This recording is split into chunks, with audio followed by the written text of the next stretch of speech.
நல்லவங்களுக்கு ஓட்டு போடு, கெட்டவங்களுக்கு முட்டை போடு. நரிகள் எல்லாம் காட்டுக்கு போங்க, நல்லவங்க கோட்டைக்கு போங்க. நரிகள் எல்லாம் காட்டுக்கு போங்க, நல்லவங்க கோட்டைக்கு போங்க.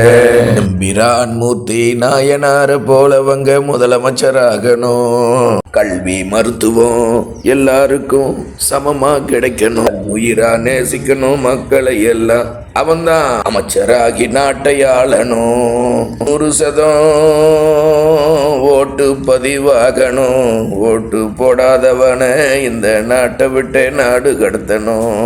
வாக்கு செலுத்தும் போது விரலில் வைக்கிற கருப்பு மையை சிவப்பு ஆகணும். ரத்தத்துல தன்மானம் இருக்கணும். தட்டி கேட்கணும், நல்லவங்க நாட்டை ஆளணும். காசு வாங்கி ஓட்டு போடக்கூடாது.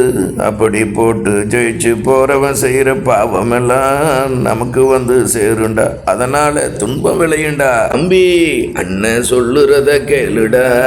நாளை வருங்காலம் உன்னை நம்பி இருக்குடா. உடனடியா ஒரு சட்டம் கொண்டு வரணும். 100% எல்லா மக்களும் வந்து ஓட்டு போடணும். அப்படி ஓட்டு போடலைன்னா உங்க ரேஷன் கார்டு இருக்காது, உங்க ஆதார் அட்டை இருக்காது, உங்க பேன் கார்டு இருக்காது, உங்க பேங்க் அக்கௌண்ட் இருக்காது அப்படின்னு சொல்லி ஒரு சட்டம் வரணும். தேர்தல் ஆணையமே சட்டத்தை சீக்கிரமா போடுங்க. போட்டா எங்களுக்கு நல்ல காலங்க.